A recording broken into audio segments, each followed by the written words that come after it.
MD and the NASA launch manager to make sure everyone is on the same page and everyone is ready to move forward. Again, there's a lot of teams and a lot of moving parts to getting a launch off the ground. And so leading up to the final stages of launch today, you will hear various check-ins on that process. So right now, there on your screen, you can see Crew-10. They are on board Dragon, waiting to get the green light to stow the crew arm for the launch and arm the launch escape system. And we did just hear that go, so we should start getting a good view of that access arm moving away from the spacecraft pretty soon. Now on the range side of things, the range continues to be go for launch, monitoring the clearance area surrounding our launch pad as well as the air and sea space along the flight corridor.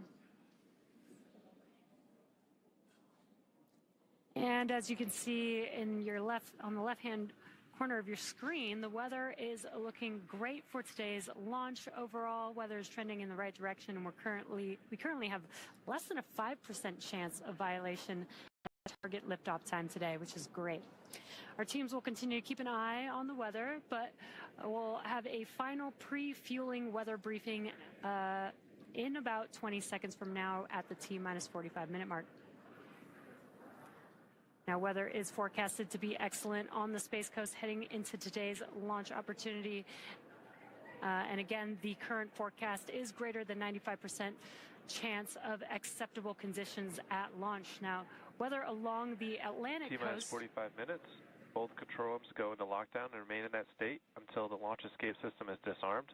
All operators are to remain at their console and maintain a sterile cockpit until MD confirms successful disarming of the launch escape system following orbital insertion or propellant offload in the event of a scrub. For non-urgent no-go conditions, brief the CE or LD and the approval board in the countdown. For urgent issues affecting the safety of the operation, operators shall call hold, hold, hold on the countdown. Launch control will abort the launch auto sequence immediately and proceed in the launch abort auto sequence. At T-minus 10 seconds, launch control will be hands-off, relying on automated abort criteria for the remainder of the count. Operators advise the launch director whether structural breakup or fire is imminent or occurring per Dragon manual escape flight rules. Launch control, you may proceed with arming the crew for movement. Crew access arm retraction starting. And that was the launch director performing a briefing with the crew. Sounds like everything is go for launch, and we're going to start seeing that crew access arm moving away from the vehicle here shortly. We should also see propellant load getting underway in just a few minutes as well. Again, our teams are staffed around the clock in Mission Control here in Hawthorne, Mission Control in Houston, as well as the Launch Control Center to monitor Dragon throughout its entire mission from liftoff all the way to Crew-10's arrival at the space station and then on its return home to Earth. And there you're seeing some great shots of the crew access arm pulling away from Dragon. Clear skies as far as the eye can see. Perfect weather for today's launch. Getting exciting over here.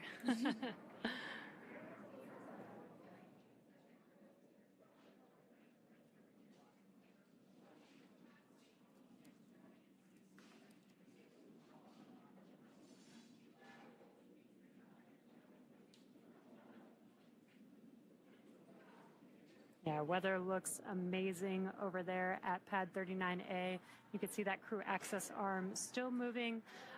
It'll move all the way to that 90 degrees away from the vehicle. Crew access arm retraction complete. And there we just heard confirmation that the crew access arm has been fully retracted. That process is now complete. Again, the next step in our process leading up to today's launch at 7:03 p.m. Eastern, 4:03 p.m. Pacific will be the propellant loading, and that should be getting underway here shortly. In the meantime, let's go ahead and check back in with Daryl at NASA's Kennedy Space Center in Florida.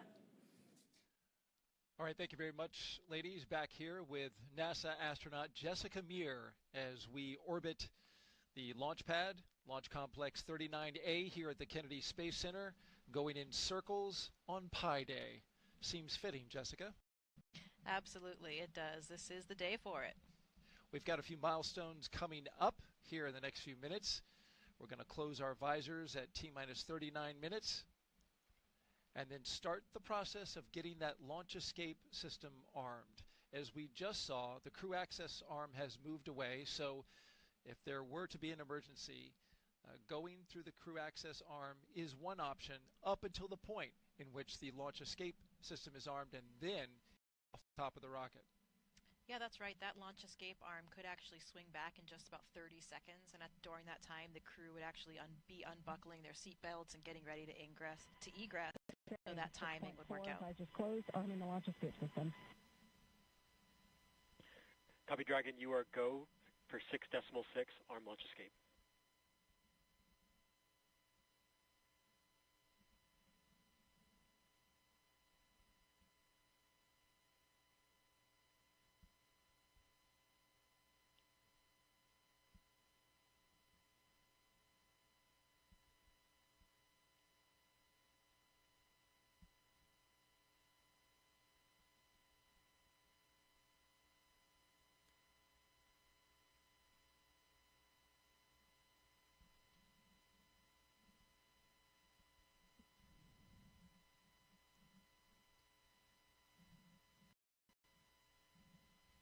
Running these milestones early at this point, which is a good thing. We heard Commander... Launch escape system is verified armed.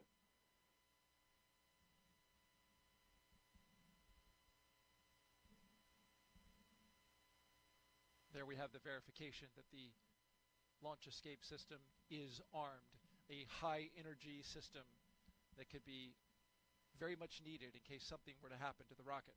Yeah, that's something that the astronauts on board can actually hear. They can hear it being armed. They get this sort of loud thump that they hear. And of course, that launch escape system, it consists of 8 Super Draco thrusters. It's only used for an abort in this case. And it's armed 2 minutes before the loading of the fuel. And I'm wondering about your thoughts in this moment as you hear Commander Ann McLean get these systems ready. Your friend, your fellow classmate, getting ready to go. Yeah, I think things are getting very real right now. It's really interesting on launch day. You know, I know from my own experience, sometimes you actually have to remind yourself that it's actually launch day because you have been through this whole series of readiness and all of these checks and all the comm checks and all the physical actions so many times in various simulations. I remember on my launch, I really did have to remind myself, I'm looking at my monitor, I'm going through all of these different cues and the procedures, but then I would hear something, maybe the groan of the fuel in the lines or a slight movement of the rocket, and that was what made me realize, oh, wait a minute. At the end of this one, I'm not going to be going home and going to dinner. I will be in space. So perhaps that realization is kind of setting in for these 3 astronauts and cosmonaut. I'm sure it's a little bit different for Ann and Tak, who have gone through a launch before. Totally new for Nicole and Kirill. So a really nice blend experience in that Dragon capsule today. And a beautiful scene outside as we head towards sunset. We'll be lifting off just before then at 7:03 p.m. Eastern Daylight Time. Sunset right around 7:30. It should make for a beautiful launch for those who are gathered in the area to watch. The sky will become lit up as the sun dances with the exhaust from the Falcon 9 rocket. These launch escape systems that we're talking about are, of course, a vital component of any vehicle that contains astronauts on board. And it's something that we hope, of course, to never have to use. But the few times historically when we have had to use them also provide such a testament, such a great test of that system.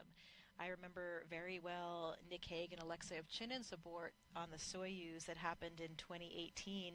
I was in training at the time in Star City, and that abort happened when they were at about 30 miles up, and they ended up going up to about 50 miles and then landing safely due to the very reliable, highly functioning abort system. Search and rescue teams were there to pull them out in about 10 minutes. And a really stressful day, of course, for everybody. And thankfully venting for propellant load.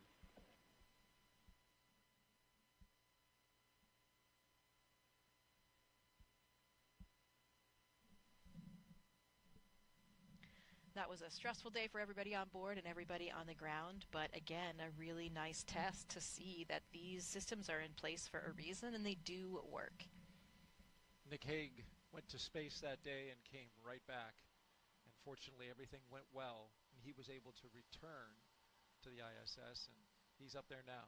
Yeah, he's up there right now waiting for this mission to join him. I know that he's very much looking forward to giving Anne and her crew a big high five, especially for those 8-ball classmates, but really for everybody on board. We joke in our class that, Nick launched 2.5 times so far for his 2 missions to space, but he's got a little bit of extra experience. We have learned so much during your time here, Jessica, spending it with us, giving us your insight and talking about your experiences in space flight. We appreciate it deeply. Also, the audience appreciates it as they continue to ask questions on NASA's social media channels, #AskNASA, Twitch, Facebook, YouTube, and X. Dolores Kiefer asks now, can the ground crew talk to the astronauts during fueling? Yeah, they can. We just heard a call go, and those comm loops are open. Of course, we can talk to the crew if in case of any type of emergency or any type of information that they need. We have those comm loops open. Interestingly, speaking about that, the crew can actually hear the fueling process. So they can hear the valves, they can hear the flow of the fuel as well. So interesting for them to be following along with the process. Can hear it, see it, and feel it. Just a few seconds now before we start propellant load for the Falcon 9 rocket.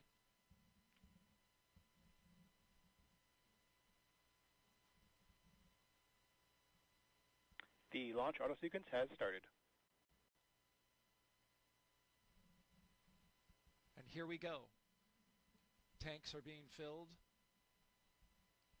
Prop load is underway. A very dynamic time for the astronauts and the ground crews.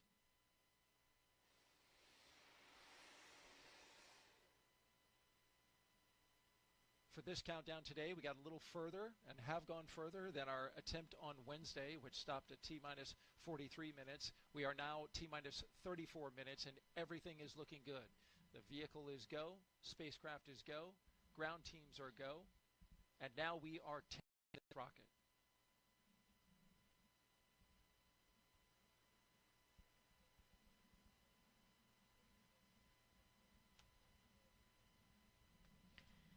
So this crew is hearing those sounds. As we mentioned, they can hear the fuel flowing through the valves and flowing through the pipelines. And this is a rocket-grade kerosene called RP1 and also liquid oxygen. That is the fuel for this powerful Falcon 9 rocket today.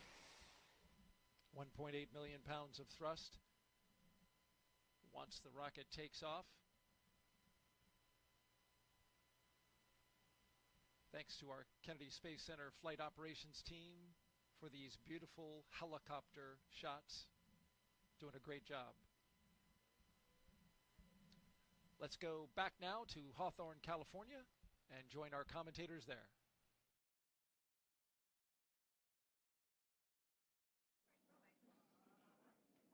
We are at T-minus 33 minutes from launch and getting closer and closer to launching Crew-10 into space. After the long-duration mission is complete, Crew-10 will be the first NASA commercial crew mission to target a return splashdown in the Pacific Ocean.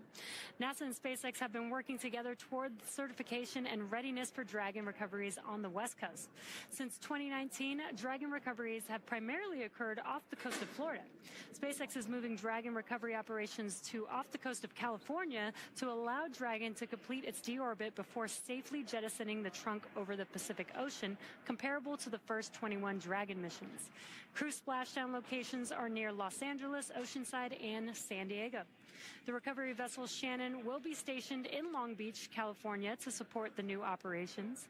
And to establish this capability that improves public safety, NASA and SpaceX worked for months establishing new sites, obtaining regulatory approvals, performing engine assignments and software changes, as well as tabletop exercises and flight rule updates. It'll be really exciting to see Crew-10 come home after they're done with their long-duration mission. But Crew-9, who Crew-10 will be handing over once they get docked to the space station, will, of course, still splash down off the coast of Florida in a few days. But back to today's mission, let's go ahead and learn more from the astronauts flying today. I often get asked why we explore. Some people explore because it's exciting to ride on a rocket. They like the boom, they like the flying, they like the electronics, they like to go fast. Some people want to explore to answer questions about the context in which the Earth exists. How old are we? How many galaxies are there? How big are we? Are we like a speck of dust on somebody's sleeve, or are we the biggest thing going out there in the universe? Curiosity is like the main power that moves us forward. Space exploration is important to satisfy this curiosity. As we go on to the moon and Mars and look at what those planetary bodies are made of, we can learn a lot about the Earth itself and how to better humankind. I think it's important for us as a species to expand our boundaries, because that's how we advance our technologies and civilization. We have to continue to explore, continue to push the boundaries. And I think really throughout the history of humankind, we've always explored. And so when people ask why we explore, I would like to ask back, what type of society would we be if we lost that curiosity? Is that somewhere that we'd want to live? Space Center in Florida, I'm Daryl Nail, joined by NASA astronaut Jessica Meir. So good to have you here. Here's more about the crew that's going into space today. I'm Daryl Nail with NASA. Welcome back to the Kennedy Space Center in Florida, here with NASA astronaut Jessica Meir. Here's more about the crew that's going into space today. NASA astronaut Anne McClain, she is your Crew-10 commander, making her second trip to low Earth orbit. The Spokane, Washington native and U.S. Army colonel was selected by NASA as an astronaut in 2013 and has spent a total of 204 days in space and completed 2 spacewalks totaling 13 hours and 8 minutes. She's very competent and, as you've described, a very excellent leader. Absolutely, a natural leader, and it is so thrilling to be here watching her do what she was born to do and leading this crew to space today. Sitting next to her is the pilot for Crew-10, NASA astronaut Nicole Ayers. She was selected as a NASA astronaut in 2021. The Colorado native graduated from the Air Force Academy in Colorado Springs and is a major in the U.S. Air Force. This is her first space flight, and she's pretty excited about it. Absolutely. Takuya Onishi. He is the JAXA astronaut, serving as a mission specialist. Today's flight will mark Onishi's second trip to the space station. He was selected as an astronaut by Japan Aerospace Exploration Agency in 2009 and has logged 113 days in space, and he will eventually be the station commander. Yeah, that will be a very nice moment to see as Anne hands over those leadership reins over to Tak. Transfer of controls from her as the commander of the SpaceX vehicle over to Tak to be commander of the space station. So, great opportunity for leadership for both of these experienced crew members. And the second mission specialist is Kirill Peskov. The Roscosmos cosmonaut was selected as a cosmonaut in 2018 and will be also making his first space flight today. This is really the ultimate of Kirill's very curious and adventurous nature. I hear he loves to discover all aspects of and areas of Russia and the U.S. now in his SUV, and he is always exploring, so this will be the ultimate of his exploration today for him and for all of his crew.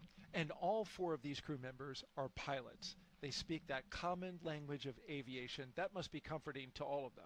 I think so, and I think it has brought them closer together as a crew. They can almost read each other's minds, they say. Sometimes, you know, they don't even need words, and they have this shared sentiment, this shared language. It makes them a very synchronous, cohesive crew. And for the past year and a half, that crew has been training diligently to be ready to help conduct science investigations aboard station. The crew will perform biomedical research and technology demonstrations over the 4-month expedition. Commander Anne McClain is participating in the Canadian Space Agency space experiment involving heart health. This headband is actually connected to sensors throughout my body, and they are collecting real-time data on my heart rate, oxygen saturation, and my respiratory rate. Imagine the day where you go see your doctor because you're concerned about your heart health, and they give you these sensors to wear, and they get this massive, comprehensive look at your cardiovascular health over multiple days doing multiple activities. Another science investigation on board involves tiny materials inspired by our own DNA that could help be used here on Earth with those people who suffer from arthritis in their knees.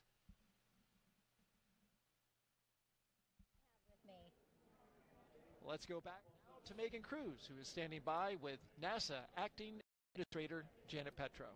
Yeah, that's right. Acting administrator since January, and then, of course, before that, center director here at Kennedy since 2021. And how does it feel to be back here to watch another crewed launch? Oh, my God. I can't, Megan, tell you how excited I am to be here. And I was here the whole week. You know, we had unfortunately had the scrub on Wednesday.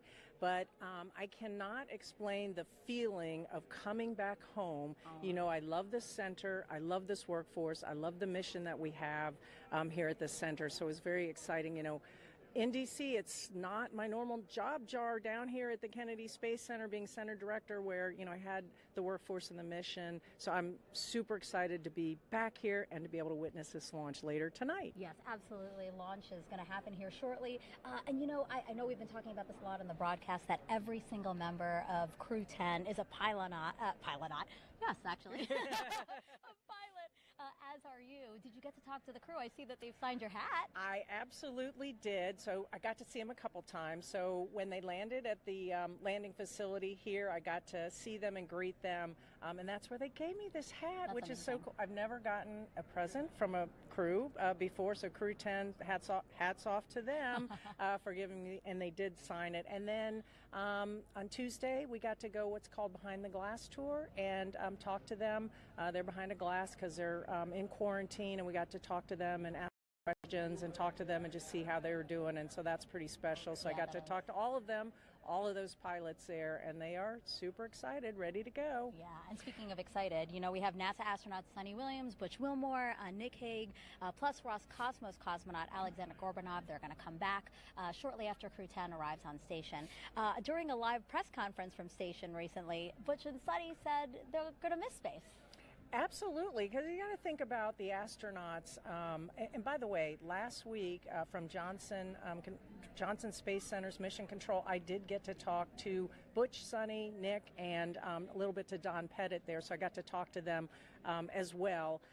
But you got to figure they, you know, to be selected and trained and the passion that they have to go to space, you know, for them, it's got to be, this is what they do for a living. Mm-hmm. This is what they're going to do. And in fact, I would bet they might have some mixed emotions for leaving because, you know, every time you get to go to space, which is what all astronauts want to do, you never know. It might be your last time because you might not be selected for another mission or whatever. So I bet they have mixed emotions leaving their colleagues up there at the space station. I'm sure they're anxious to get home and put their feet on Earth and spend time with their family, but I think that they have enjoyed their time in space. You know, when I said behind the glass to Butch and Sunny a while ago, they had told me that they hope they get to stay a little bit longer than 8 days in space. That was at their behind the glass. And I don't know if they meant to stay as long as they got.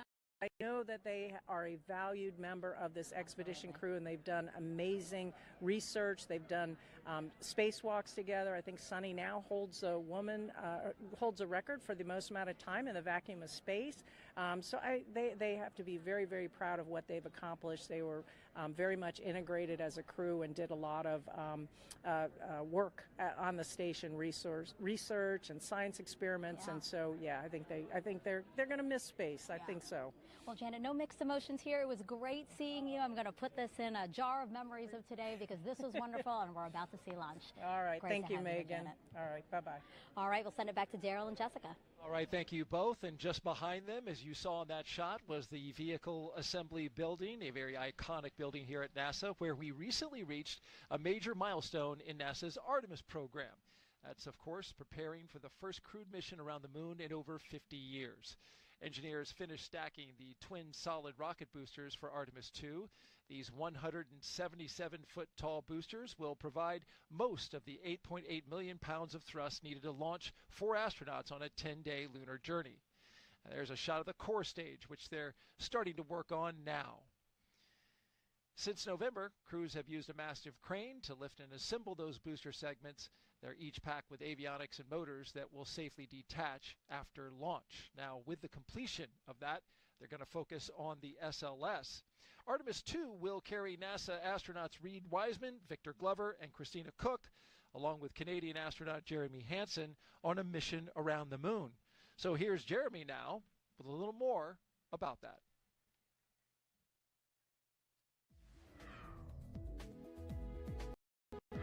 Hey everyone, I'm Canadian Space Agency astronaut Colonel Jeremy Hansen, mission specialist for the Artemis 2 mission. I'm here at the Johnson Center here in Houston, Texas, where we normally do most of our training. But every once in a while, we like to change it up a bit. Reed, Victor, Christine, and I recently spent several days in Iceland trading in our spacesuits for hiking gear to study its geology and surroundings. Why Iceland? Well, as you can see, it has a similar landscape and terrain to the moon, with various volcanic rocks like basalts and breccias, and has limited to no vegetation. The Nordic island has been a lunar training site for NASA astronauts since the days of the Apollo missions. My crewmates and I teamed up with scientists and geology experts to explore the huge boulders, formations, and volcanic craters across the lava fields. During our journey, we stopped at various spots to discuss what we observed. Some of the really fine material is compacting into what's like the glue holding this together. Tested different types of tools to collect rock samples. Although we won't be landing on the moon during our mission, this field work and navigation practice will allow us to make informed observations when passing the lunar surface and pave the way for future Artemis crew training. And that's your Artemis Moon Minute. For more Artemis updates, scan the QR code on your screen right now, or visit nasa.gov/Artemis-Roman numeral or II. You don't have to worry about getting updates there, though, because, Jessica, you are friends and former classmates with both Victor Glover and Christina Cook. Yeah, that's right. They are my astronaut classmates, like brothers and sisters, and it has been so exciting to see this Artemis journey. I was here for the Artemis 1 launch, and that just made it all so real. We saw the hardware, we saw the vehicle, we saw the launch, and we knew that the next time that vehicle launched, it would be with my friends and colleagues on board. So it was an incredibly exciting moment for all of us as astronauts. That launch coming in February of 2025, currently scheduled on the calendar. Let's go back now to SpaceX in Hawthorne, California.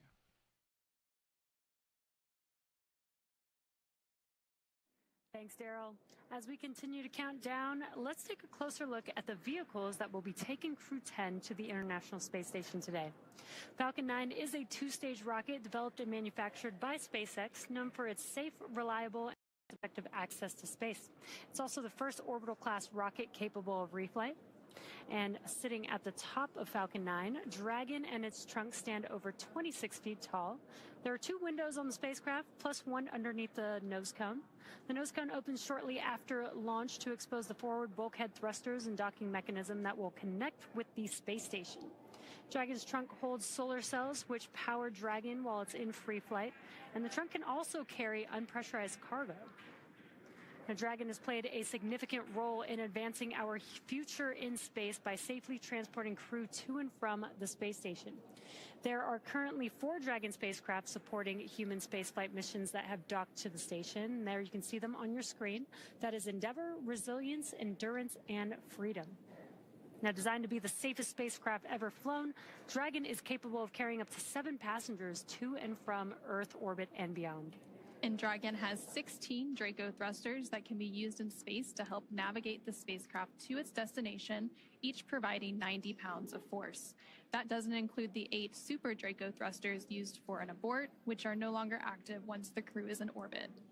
Dragon has flown 49 times with 15 human spaceflight missions since 2020, when Dragon became the first private spacecraft to take humans to the International Space Station.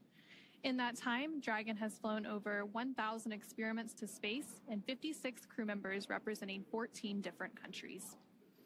Dragon has proven to be a versatile spacecraft. It can autonomously dock to the station when outfitted with the International Space Station docking adapter, as it is for today's flight. When it's not going to the space station and in free flyer mode, the docking adapter can be swapped out for a cupola. Another option that we have is the Skywalker hardware, which supports extravehicular activities as the crew used during the Polaris Dawn mission.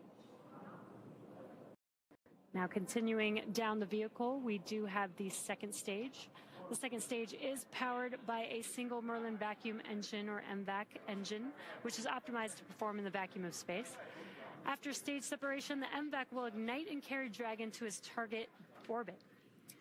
Now, the Falcon 9's first and second stages are connected by the black inner stage, which houses the MVAC engine and the system that decouples the two stages during stage separation. And below that is the first stage. Stage 2 LOX load has started. Good call out. Stage 2 LOX loading has begun. Below that is the first stage, which is powered by 9 Merlin engines. These 9 Merlin engines provide the initial thrust to lift. Dragon, SpaceX reporting that we continue to track no issues with Dragon or Falcon proceeding to launch. SpaceX Dragon, copy. Great news, just calling out that we're tracking no issues. These 9 Merlin engines provide the initial thrust to lift Falcon 9 off of the ground through the lower, thicker parts of the Earth's atmosphere. Now, each of these Merlin 1D engines delivers about 190,000 pounds of thrust at sea level, which gives Falcon 9 a combined 1.7 million pounds of thrust.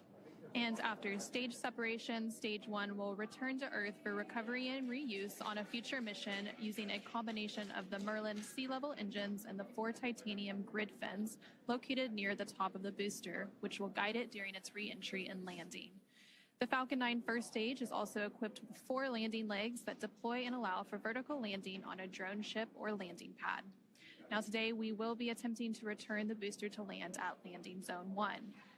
The second stage will power Dragon into its initial low Earth orbit before separating, leaving Dragon to continue its journey to the space station using its own thrusters. About 40 seconds after separation, Dragon's nose cone deploy sequence will begin, exposing the guidance navigation controls that help Dragon autonomously fly to the space station. With T0 coming up in just under 15 minutes, our teams are doing a series of system checks to ensure Dragon and Falcon 9 are ready to go. And we are still looking good for an on-time launch today. Both Dragon and Falcon 9 continue to be healthy. As we continue to listen and watch the countdown, our teams are preparing the vehicle for flight. Propellant loading of both RP1 and liquid oxygen began at T-minus 35 minutes.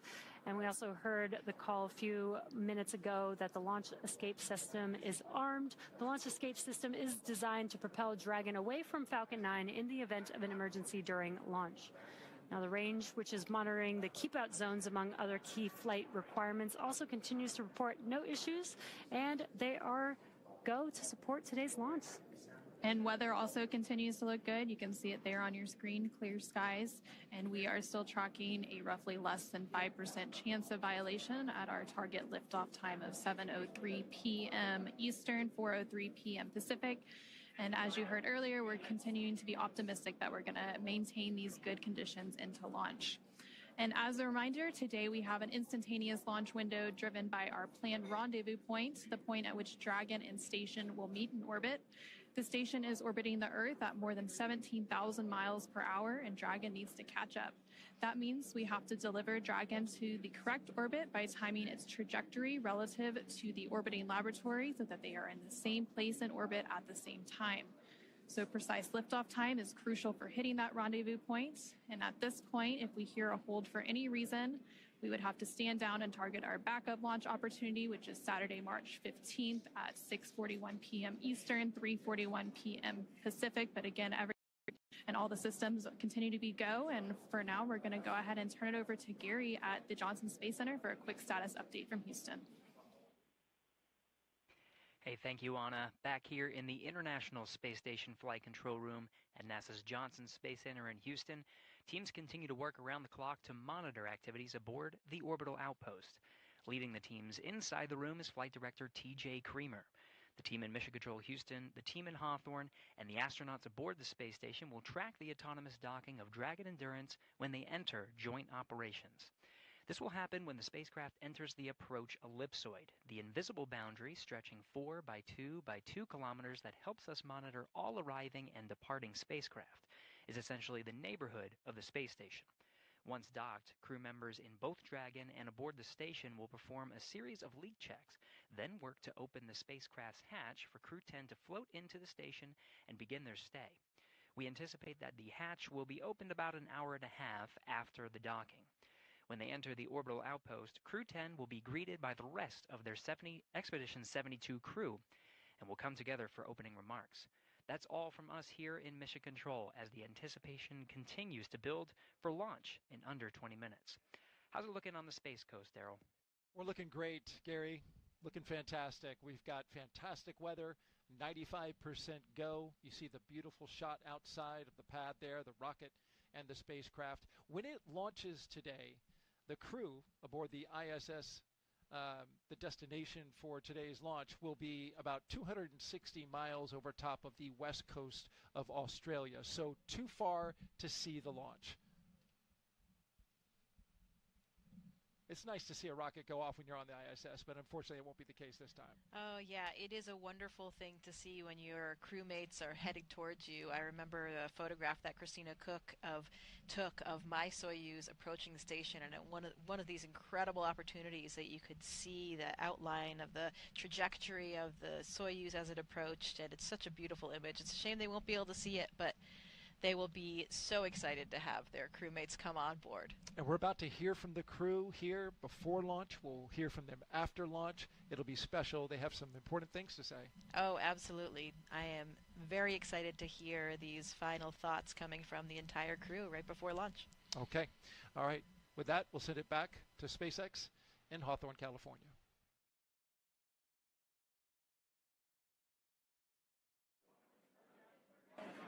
Thanks, Daryl.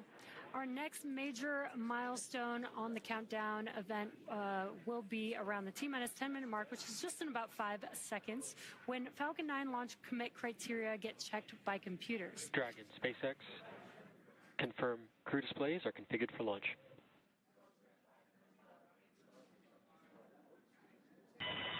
SpaceX Dragon, displays are configured for launch.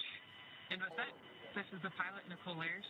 And on behalf of Crew-10, we'd like to say that today we celebrate the countless individuals all over the world that have made this journey possible. To the engineers, instructors, flight controllers, scientists, and leaders who worked tirelessly to get us here, thank you for your dedication to the safety and success of this mission. And a special thank you to our friends and families for your unwavering love and support. This is a testament of what humans can achieve when we work together. Go Crew-10!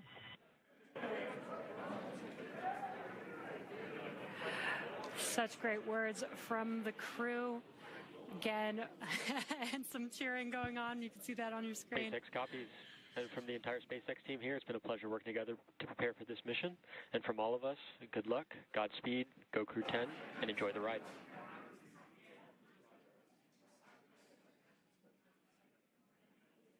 Great comms. That was from our core here in Hawthorne in Mission Control. Now, there are many systems in place to ensure that the rocket and the crew are both safe leading up to liftoff and during flight. And now that we are in terminal count, our teams are performing those final checks before launch. And coming up here in just a few minutes, we will start having that stage 1 engine chill start. And now we're just over 8 minutes away from launch. Again, today's ride to orbit will be about 9 minutes, which is from the time of liftoff to second stage cutoff. And then Dragon in the second stage will continue to coast for a few minutes after that prior to separation. You'll hear some performance calls along the way as we get into the final countdown and then after liftoff. And these are SpaceX flight controllers reporting on trajectory, speed, booster performance, and other key milestones. So some of the callouts you will hear after liftoff are a combination of letters and numbers, which will mark different abort zones throughout the flight up the eastern seaboard. The first two are 1 Alpha and 1 Bravo, which are abort modes available while the first stage is firing. And then the next round of numbers and letters you'll hear are 2 Alpha through 2 Echo, though you'll only hear the 2 Alpha call on the public loops, and those will come into play once the second stage kicks in. And then diverting a little bit from the other naming system, you will hear the call out Shannon, which refers to Shannon, Ireland. And this call means the crew could target off the coast of Ireland if they needed to abort late in the second stage burn. And you'll continue to hear those different callouts along with key performance callouts from the guidance, navigation, and control officer along with the propulsion lead. We're now just under 7 minutes away from launch. Engines are chilling in for flight. And we just heard that confirmation that the stage 1 engine chill has started.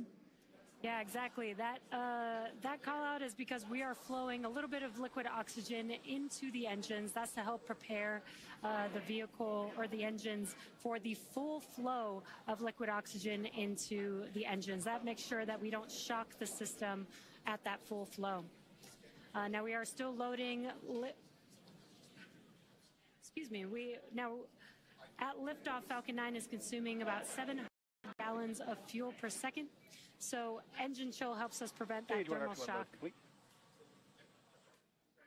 into the engine. So again, we have passed that T-minus 7 minute mark. Next call out will be stage 1, RP1 loading complete, which we just heard that. And the RP1 is densified kerosene or rocket fuel that will propel the crew into orbit. All of that RP1 is now fully loaded into the rocket, and since we previously heard that second stage loading was completed. We are still loading the liquid oxygen or LOX onto the first and second stages, and this is the oxidizer needed to combine with the densified kerosene that just finished loading. The RP1 liquid propellant needs an oxidizer to combine with in order to ignite. Coming up in just under 30 seconds at that T-minus 5 minute mark, we will hear the call for Dragon to configure for terminal count and then transition over to internal power.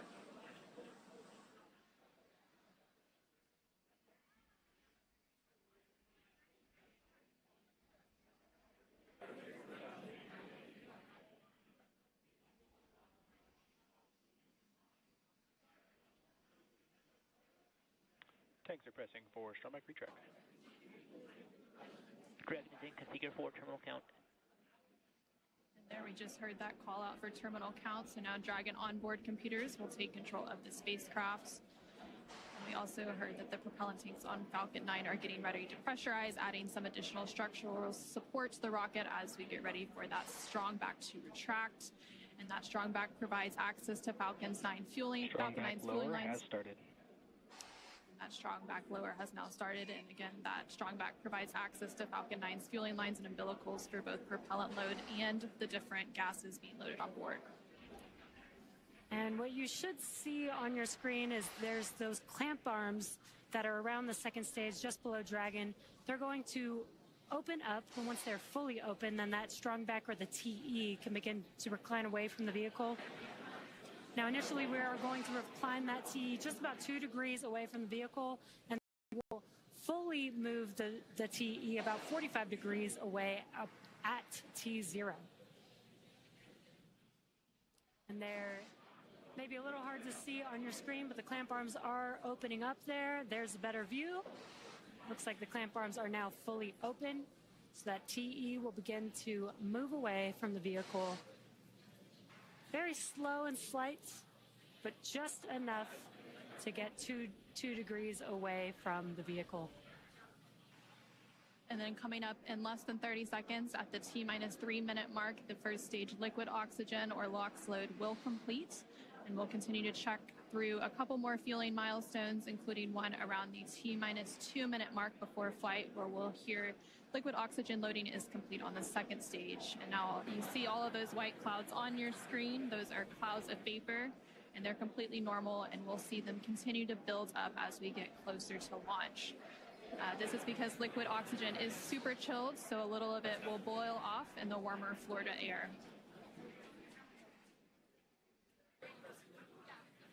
On to Falcon 9 here, just under 10 seconds.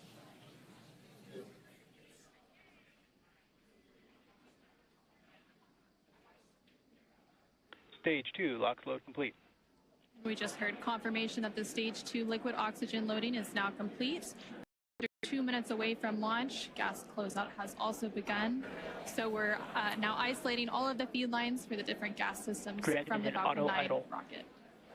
And those gases will then get vented overboard through umbilicals and the strong back. And you just heard that call out that Dragon is an Ground gas aisle. closeouts, expect loud venting. Well, you can hear that venting now. Obviously, rockets are very loud, and the sound can impart pressure loads back on the rocket itself.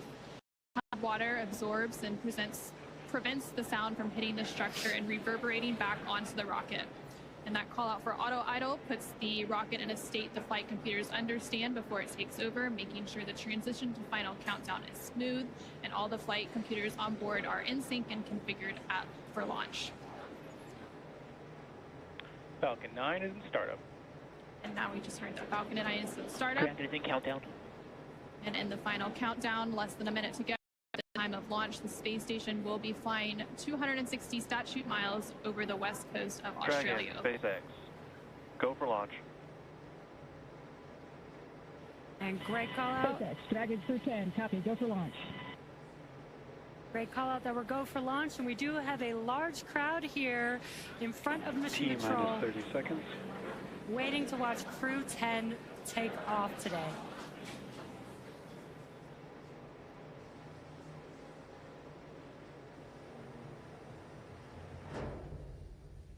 T-minus 15. T-minus 10.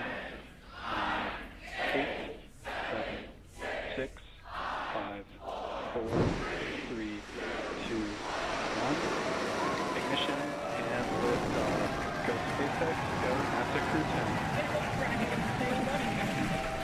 Copy, 1 Alpha. And liftoff of Crew-10 now soaring to the International Space Station. 1.7 million pounds of thrust now propelling Falcon 9 and Crew-10. And we're continuing to get good call-outs on the first stage performance so far.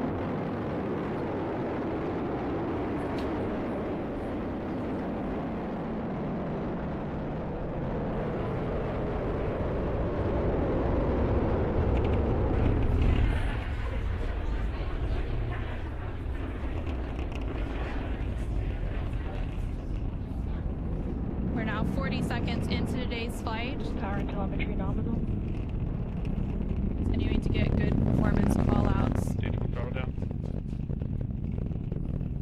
Yeah, we are throttling down the engines in preparation for Max Q. What great timing that was. We just passed through Max Q. That's the largest structural load that the vehicle will see on Ascent. Vehicle supersonic. Stage 1, throttle up. We're now just over 1 minute and 10 seconds into today's flight, traveling at more than 1,400 miles per hour. Stage 1 Bravo. And we just heard that call out for 1 Bravo, which means we're in the second and final abort mode for the first stage, continuing to get good performance. And the crew already pulling over 2 Gs. Next up, we'll have a couple of events happening in rapid succession. Back chill started. First will be that engine chill on the second stage impact engine, which we just heard. And then we'll have MECO, or main engine cutoff, where the 9 engines on the first stage will cut off ahead of the first and second stages will be separating from one another. Then the single Merlin vacuum engine on the second stage will ignite and continue to carry Crew-10 to orbit while the first stage begins its journey back to Earth. Now we're just 2 minutes into today's flight. The vehicle is traveling just under 4,000 miles per hour. We're just about 20 seconds away from those events that Anna just mentioned. The 9 Merlin engines will shut down here in just about 10 seconds for MECO, stage separation, and SES-1.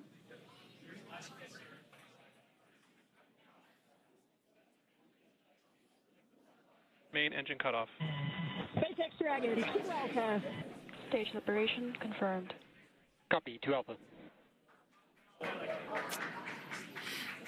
Great call-outs and incredible views there on your left-hand screen. On your left-hand screen, you can see a view from stage 1. And an extremely excited crowd here in Hawthorne. Awesome views of that boost back burn on the first stage, as well as the MVAC engine igniting on the second stage. Great views there. Now the booster is in its boost back burn. This is the first of 3 burns as it makes its way back down to Earth. This will last about 45 seconds. And the Crew-10 crew is still on board Dragon, attached to Falcon 9's second stage, which you can see there on your right-hand screen. And we're now at 3 minutes and 20 seconds into today's flight. The vehicle is traveling about 6,500 miles per hour. They are on their way to the space station. And we did have that confirmation coming up of the boost back shutdown. And then coming up at the T+6 minute mark. And there we have our first images of the crew inside the Dragon spacecraft as they make their way into orbit. And the crew Dragon, SpaceX, nominal trajectory. Continuing to get good call-outs. SpaceX Dragon, copy nominal. Stage 2 continues to be on power with and it's firing until we get to that second stage engine cutoff around the 9-minute mark of flight. About 5 minutes of flight to go before Dragon will be flying free.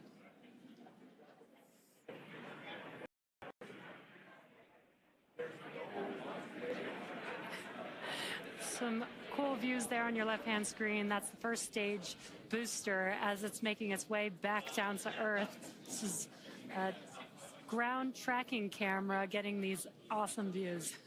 And on the right-hand side of your screen, you can see that lone Merlin vacuum engine of the second stage. We're continuing to get good performance on the second stage. And the crew's G-loads will dip right when we hit the separation events, and it's going to continue to build up until then. Dragon, SpaceX, nominal trajectory. SpaceX Dragon, copy nominal.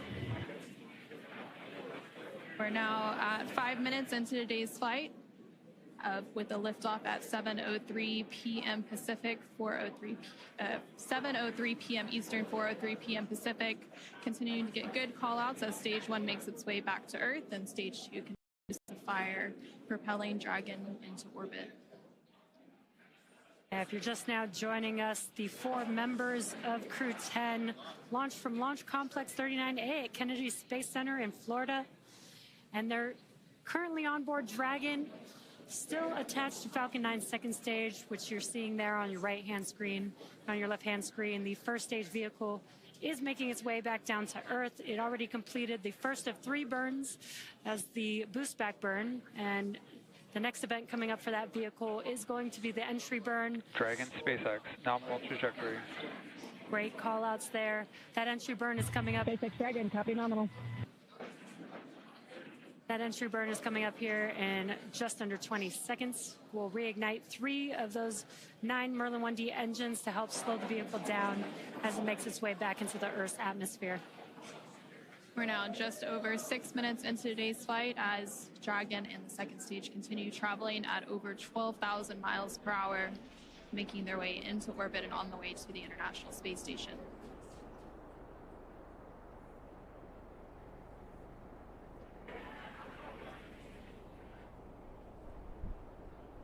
There we just saw on the screen, it was very quick, but we had the entry burn, which we got some cool views of that from the ground, which is awesome.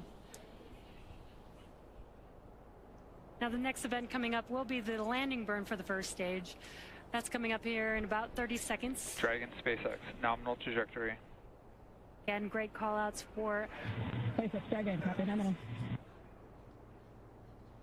Confirmation there from the crew as they continue to make their way into orbit. Now 7 minutes into today's flight, the first stage making its way back down to Earth and the second stage continuing to air. This is an awesome view. Let's see if we can see the center engine relight for that landing burn here in a few seconds.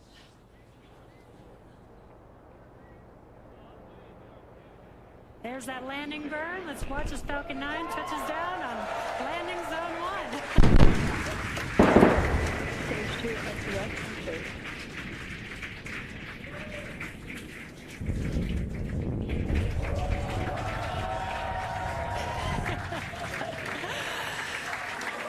And the crowd here is excited to see Falcon 9 touch down on landing zone 1. And now that the first stage has made its way back to Earth, we're about a minute away from the second engine cutoff, which we're expecting around the 9-minute mark of today's flight. We're continuing to get good call-outs, and Dragon and all of the systems on the vehicle are performing as expected. just over 8 minutes into today's flight, traveling more than 21,000 miles per hour. Terminal guidance.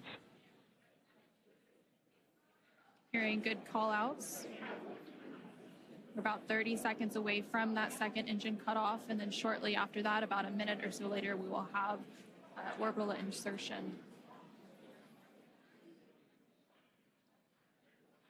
SpaceX Dragon, Shannon. SpaceX copy, Shannon.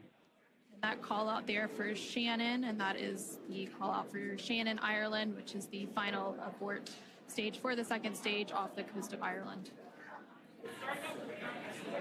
Standing by for a second engine cutoff. And back shutdown.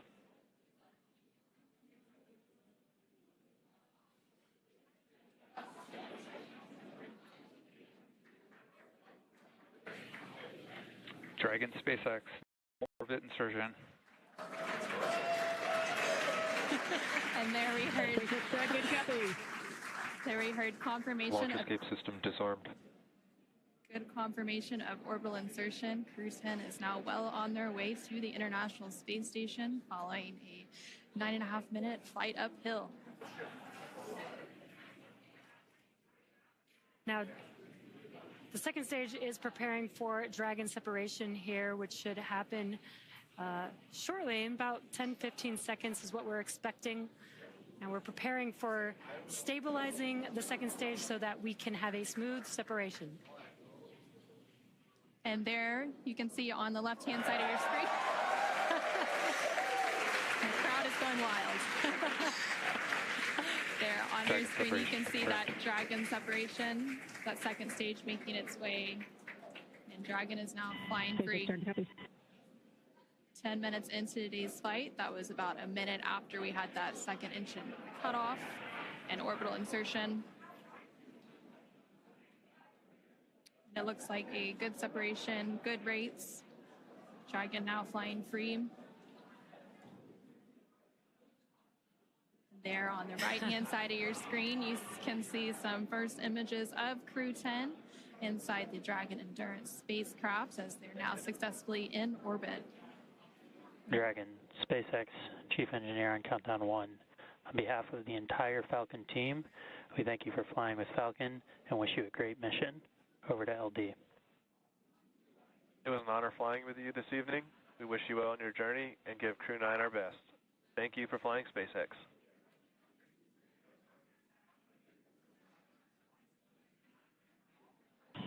SpaceX Dragon, this is Crew-10 Commander Ann McClain. Thank you to all of the teams from across the world who contributed to the launch today. Spaceflight is tough, but humans are tougher. Days like today are made possible only when people choose to do the harder right over the easier wrong. Build relationships, choose cooperation, and believe in the inherent goodness of all people across the world. To my family and friends, without you, I would not be here. Explore boldly, live gracefully, go Crew-10. And I Pilot Nicole Ayers.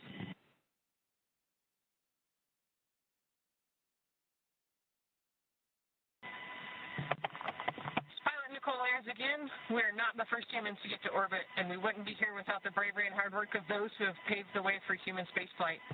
We now get the unique perspective of Earth without borders and get to revel in the connectedness of humanity. I would be remiss to not once again acknowledge those who helped me get here to this wonderful view and this perspective. To the teachers, coaches, fellow officers, fellow teammates, Raptor Nation, to my friends and family that encouraged my dreams from the start, thank you. I wouldn't be here without you.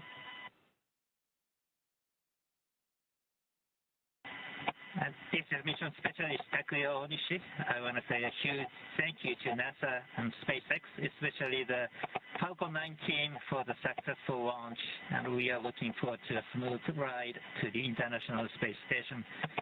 日本の皆さん、たくさんの応援ありがとうございます。9年ぶりの無重力の感覚をかみしめてます。これから先の ISS への宇宙の旅、楽しんでいきたいと思います。I will now hand the mic over to Mission Specialist Kirill. Thanks a lot to NASA and SpaceX for this wonderful ride, and I want to say a couple of words in Russian. Пользуясь такой чудесной возможностью, хочу поздравить 65-летием со дня начала подготовки первого отряда. И также хочу сказать спасибо большое за те знания и жизненный опыт, который мной были получены в тех стенах для того, чтобы выполнить этот полет. А также спасибо школе номер 14 города Назарова, Ульяновскому высшему авиационному училищу гражданской авиации и авиакомпании «Макар» и «Нордвин», где я начинал свой путь в небо. И, конечно же, спасибо большое семье и за поддержку.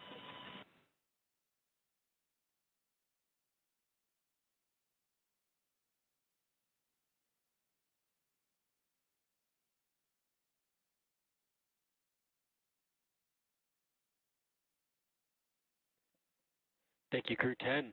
At this time, I can report nominal dehumidifier activation and service section Draco checkouts. SpaceX Dragon, copies.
And such great words from Crew-10 as well as the core here in Hawthorne and Mission Control.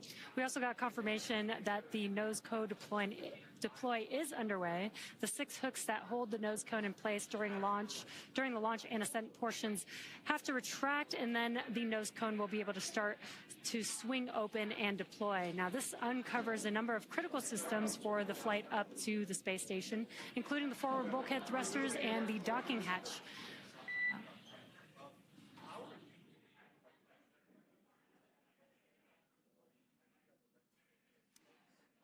Just pausing in case there were going to be any comms. And we did have good confirmation, good checkouts of the 12 Draco thrusters around the service section. Now, 4 to go after we get the nose cone open, and then the ECLIS, the environmental control and life support system, activated inside of Dragon. Now, soon the crew will be able to get their visors open and get out of their suits and settle in for the ride to the space station. And now we're just waiting for confirmation that the nose cone has fully deployed with all of the hooks open.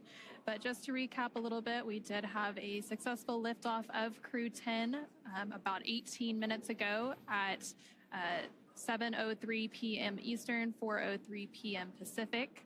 And following an approximately 9-minute ride after liftoff, we had that orbital insertion, and Dragon and Crew-10 were flying free and well on their way to the International Space Station.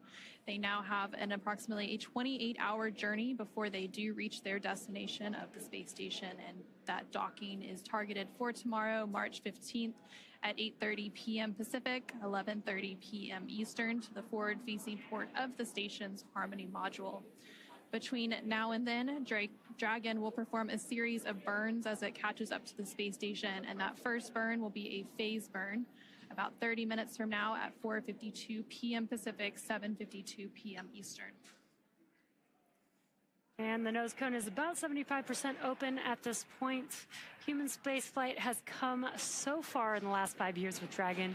In addition to flying people, SpaceX's Dragon spacecraft also enables researchers the opportunity to fly critical science to orbit.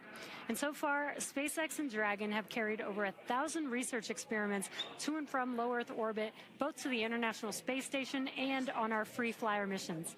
From DNA sequencing to 3D printing studies enabled by Dragon and the space station test Dragon and the space station test a variety of technologies, systems, and materials that will be needed for future long-duration exploration missions. Now, every mission yields critical science and research and learnings that help make life both on Earth and in space better.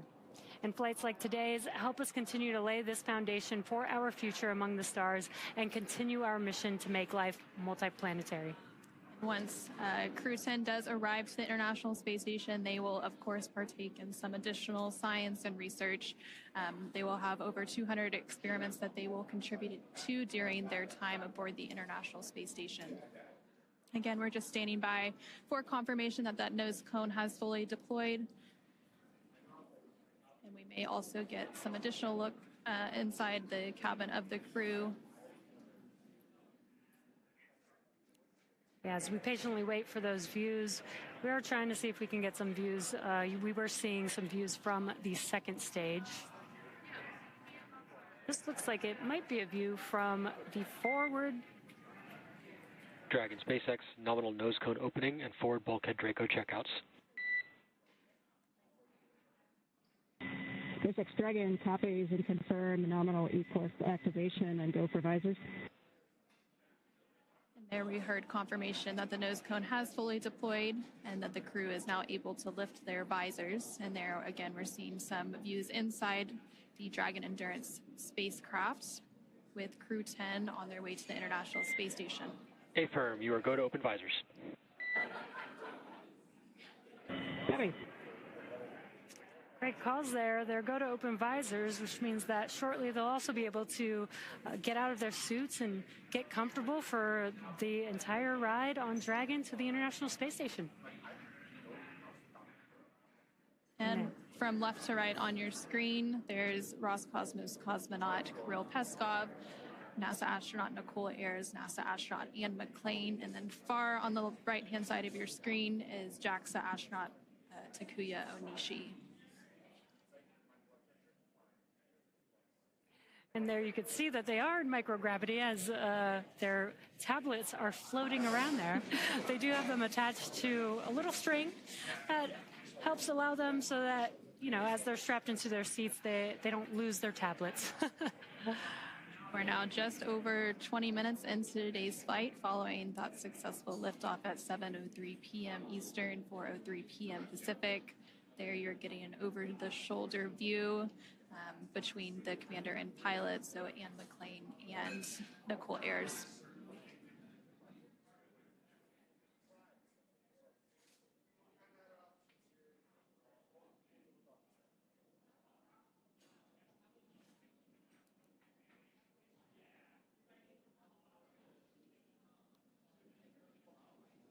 If you're just now joining us, you are watching live Crew-10 out in space in the Dragon vehicle. They lifted off from Space Launch Complex 39A at 7:03 p.m. Eastern Time. Dragon SpaceX, there are about 3 minutes remaining in the current ground station pass. At this time, you're welcome to introduce your zero-G indicator. We're using the full crew cam so we can see all 4 crew members right now. All right, copies. Thank you, SpaceX. We'd like to introduce the Crew-10 G indicator.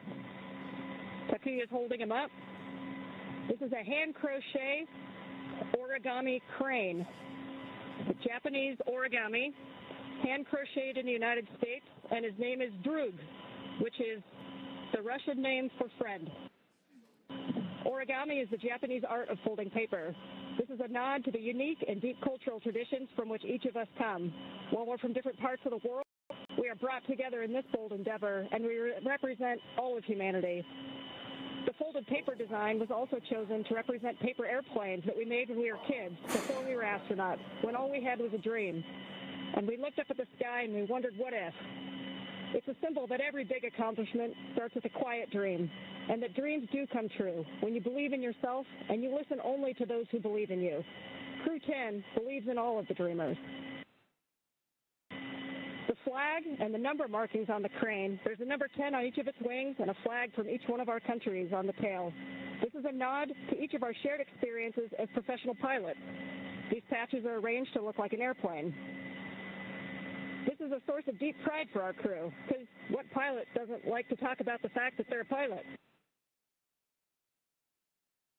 But this also symbolizes our shared culture as astronauts. In the years of training together, we found we have far more in common than we do different. Our zero-G indicator was handmade by a small business owner in the United States. This represents all the hands which created our entire space program, and this rocket and this capsule that we're flying today. It also represents all of the artists and musicians who inspire people to imagine beyond what they can see. Spaceflight is perhaps the most complex endeavor of our time, but it was built one step at a time, by one person at a time. Finally, the Orbital crane is the international symbol for peace, hope, and healing. Crew-10 hopes to serve as a beacon of hope, a reminder of what humans can accomplish when we see the goodness in one another and we choose to work together toward a common goal. Today, we are united not through common enemy, but through shared optimism and a basic belief in the goodness of humanity. It is far easier to be enemies than it is to be friends. It's easier to break partnerships and relationships than it is to build them. Spaceflight is hard, and success depends on leaders of character who choose the harder right over the easier wrong, and who build programs, partnerships, and relationships. We explore for the benefit of all. If you want to go fast, go alone. But if you want to go far, then go together. Crew-10 chooses to go together in peace, because you cannot be great without the greatness of others. Go NASA, go Roscosmos, go JAXA, and go Crew-10.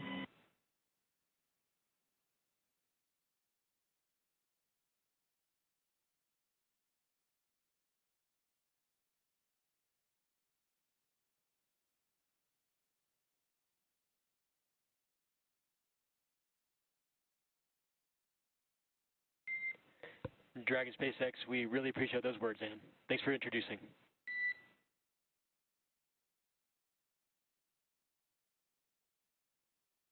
From NASA astronaut and the Crew-10 commander, Ann McClain.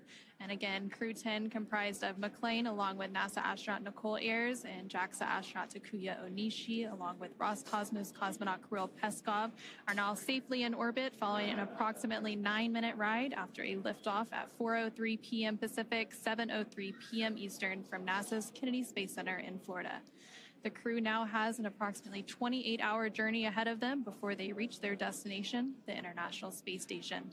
Again, docking is targeted for tomorrow, March 15th at 8:30 p.m. Pacific, 11:30 p.m. Eastern to the forward-facing port of the station's Harmony module. Between now and then, Dragon will perform a series of burns to catch up with the space station, and that first burn will be taking place around 4:52 p.m. Pacific, 7:52 p.m. Eastern today. And those were some great words about the zero-G indicator. Very incredible. Human spaceflight has come so far in the last 5 years with Dragon. In addition to flying people, SpaceX's Dragon spacecraft also enables researchers the opportunity to fly critical science to orbit. Now, so far, SpaceX and Dragon have carried over 1,000 research experiments to and from low Earth orbit, both to the International Space Station and on our free flyer missions. From DNA sequencing to 3D printing, studies enabled by Dragon and the space station test a variety of technologies, systems, and materials that will be needed for future long-duration exploration missions. Every mission yields critical research and learnings that help make life both on Earth and in space better. And flights like today's help us continue to lay the foundation for our future among the stars and continue our mission to make life multiplanetary. Now, we'll be signing off from SpaceX for now, so we're going to send it back to NASA. But before we go, we want to thank NASA for entrusting us with today's mission, and thank you all for being here with us today.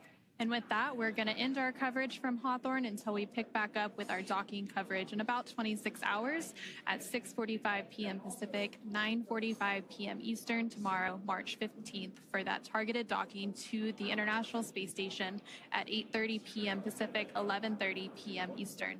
So for now, thank you for joining us, and back over to you, Jessica and Daryl.